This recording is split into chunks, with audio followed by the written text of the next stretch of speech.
5 మ్యాచ్ల టీ20 సిరీస్లో భాగంగా బుధవారం ఈడెన్ గార్డెన్స్ స్టేడియంలో జరిగే తొలి మ్యాచ్లో సూర్యకుమార్ యాదవ్ నేతృత్వంలోని భారత్ జట్టు జోస్ బట్లర్ నేతృత్వంలోని ఇంగ్లాండ్తో తలపడనుంది. ఈ 5 మ్యాచ్ల సిరీస్ కోసం ఇరు జట్లు కసరత్తులు చేస్తూ వ్యూహాలు రచిస్తున్నాయి. ఈ నేపథ్యంలో రెండు జట్ల తుది జట్లు ఎలా ఉండబోతున్నాయి, ఏ జట్టు బలంగా కనపడుతోంది అనే విషయాలను ఇప్పుడు చూద్దాం. ముందుగా ఇంగ్లాండ్ తుది జట్టు విషయానికి వస్తే ఆ జట్టుకి జోస్ బట్లర్ కెప్టెన్గా వికెట్ కీపర్గా వ్యవహరించనున్నాడు. Phil Salt, Jamie Smith, Harry Brook specialist బ్యాట్స్మెన్గా వ్యవహరిస్తారు. ఆల్రౌండర్లుగా Liam Livingstone, Jacob Bethell, fast బౌలర్లుగా Gus Atkinson, Jofra Archer, Mark Wood, స్పిన్నర్లుగా రెహాన్ అహ్మద్, ఆదిల్ రషీద్లను ఎంపిక చేయనున్నారు. ఇంగ్లాండ్ తుది జట్టును గమనిస్తే ఐపీఎల్లో బాగా ఆడిన ఆటగాళ్లతో పాటు యువ ఆటగాళ్లను ఎంపిక చేశారు.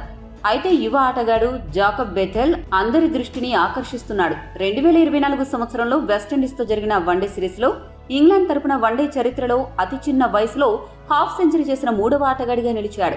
అంతేకాకుండా 7 టీ20లలో అతను 2 హాఫ్ సెంచరీలు చేసి 58 సగటుతో పరుగులు సాధించాడు. 21 ఏళ్ల ఈ ఆటగాడు టెస్ట్ అరంగేట్రం కూడా చేశాడు. న్యూజిలాండ్పై 3 హాఫ్ సెంచరీలు చేసి 96 పరుగుల అత్యధిక స్కోరు సాధించాడు. ఏది ఏమైనా ఈ యువ చిచ్చర పిడుగుపైన టీమిండియా ప్రత్యేక శ్రద్ధ పెట్టాల్సిన అవసరం ఉంది. ఇక టీమిండియా విషయానికి వస్తే పేసర్ మహ్మద్ షమి 14 నెలల తర్వాత అంతర్జాతీయ క్రికెట్లోకి అడుగు పెడుతున్నాడు. దీంతో అతడి బౌలింగ్ ఎలా ఉండబోతోంది అని అందరూ ఆసక్తిగా ఎదురుచూస్తున్నారు. బార్బడోస్లో ప్రపంచ కప్ గెలిచిన తర్వాత డిపెండింగ్ ప్రపంచ టీ20 ఛాంపియన్లు ఇప్పటి వరకు ఒక్క ద్వైపాక్షిక సిరీస్ను కూడా కోల్పోలేదు. దీంతో ఈ సిరీస్ కూడా టీమిండియా గెలవాలని అభిమానులు ఆశిస్తున్నారు. ఈ నేపథ్యంలో టీమిండియా తుది జట్టు ఎలా ఉండబోతోందో ఇప్పుడు చూద్దాం. ఈ జట్టుకు కెప్టెన్గా సూర్యకుమార్ యాదవ్, వైస్ కెప్టెన్గా అక్షర్ పటేల్ వ్యవహరించనున్నారు. ఓపెనర్లుగా సంజు శాంసన్, అభిషేక్ శర్మ బరిలోకి దిగుతారు. సంజు శాంసన్ గత సిరీస్లలో అద్భుతంగా రాణించి సత్తా చాటగా అభిషేక్ శర్మ అట్టర్ ఫ్లాప్ పర్ఫార్మెన్స్తో తీవ్రంగా నిరాశపరిచాడు. ఈ సిరీస్లో అభిషేక్ శర్మ బాగా రాణించకపోతే తదుపరి సిరీస్లలో అతడి స్థానాన్ని రుతురాజ్ గైక్వాడ్ భర్తీ చేసే అవకాశం పుష్కలంగా ఉంది. వికెట్ కీపర్గా సంజు శాంసన్ వ్యవహరిస్తాడు. ఇక 3వ స్థానంలో బరిలోకి దిగి గత సిరీస్లలో వరుస సెంచరీలతో దుమ్ములేపిన తిలక్ వర్మ ఈ సిరీస్లో కూడా 3వ స్థానంలో బరిలోకి దిగుతాడు.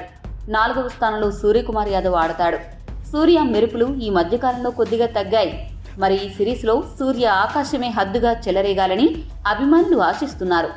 5వ స్థానంలో బ్యాటింగ్ చేయడానికి fast bowling allrounder Hardik Pandya జట్టులో ఎలాగూ ఉండనే ఉన్నాడు. హార్దిక్ బ్యాటర్గా భారీ హిట్టింగ్తో విరుచుకుపడుతున్నాడు. అదే సమయంలో బాగా బౌలింగ్ కూడా చేయగలుగుతున్నాడు. కాబట్టి అతడి స్థానానికి ఎటువంటి ఇబ్బంది లేదు. 6వ స్థానం కోసం రింకు సింగ్ రానున్నాడు. ఫినిషర్గా పేరు సంపాదించిన రింకు సింగ్ ఈ మధ్య వరుసగా ఫెయిల్ అవుతున్నాడు. ఈ సిరీస్ రింకు సత్తా చాటాల్సిన అవసరం ఉంది. 7వ స్థానంలో నితీష్ కుమార్ రెడ్డి బరిలోకి దిగుతాడు. లోయర్ ఆర్డర్లో భారీ హిట్టింగ్ చేయడమే కాకుండా ఫాస్ట్ బౌలింగ్ కూడా చేసి వికెట్లు తీసే సత్తా ఉండడంతో నితీష్ తుది జట్టులో స్థానం దక్కించుకున్నాడు. ఒక స్పిన్ ఆల్రౌండర్గా అక్షర్ పటేల్ జట్టులో ఉంటాడు. మరొక స్థానం కోసం స్పెషలిస్ట్ స్పిన్నర్ వరుణ్ చక్రవర్తి, రవి బిష్నోయ్, సుందర్ మధ్య పోటీ నెలకొంది. అయితే ఈ మ్యాచ్ ఈడెన్ గార్డెన్స్లో జరగనుంది. ఇది ఐపీఎల్లో వరుణ్ చక్రవర్తి హోమ్ గ్రౌండ్ కాబట్టి అతడికి ఇక్కడ ఎలా బౌలింగ్ చేయాలో మంచి అవగాహన ఉంటుంది. కావున అతడికే తుది జట్టులో చోటు దక్కడం ఖాయంగా కనపడుతోంది. ఫాస్ట్ బౌలర్లుగా షమి, అర్షదీప్ సింగ్ వ్యవహరిస్తారు. గాయం నుండి కోలుకున్న షమి ఈ సిరీస్లో ఎలా బౌలింగ్ చేస్తాడు అనే ఆతృత అందరిలోనూ ఉంది. అదే సమయంలో ఒత్తిడి సమయంలో అర్షదీప్ సింగ్ ఎంత బాగా బౌలింగ్ చేస్తాడు అనేది కూడా పరిశీలనకు రానుంది. నితీష్ రెడ్డి తుది జట్టులోకి రావడంతో హర్షిత్ రాణా బెంచ్కి పరిమితం అవ్వనున్నాడు. మొదటి మ్యాచ్కు నితీష్ రాణా, రవి బిష్నోయ్, వాషింగ్టన్ సుందర్, ధ్రువ్ జురేల్ బెంచ్కే పరిమితం కానున్నారు. రెండు జట్లు గనక గమనిస్తే బ్యాటింగ్ విభాగంలో ఆల్రౌండర్ల విభాగంలో రెండు జట్లు సమఉజ్జీలుగా కనిపిస్తున్నా స్పిన్ విభాగంలో ఇంగ్లాండ్ కంటే టీమిండియా బలంగా కనిపిస్తోంది. ఎందుకంటే ఆదిల్ రషీద్ ప్రస్తుతం అంత గొప్ప ఫామ్లో లేడు.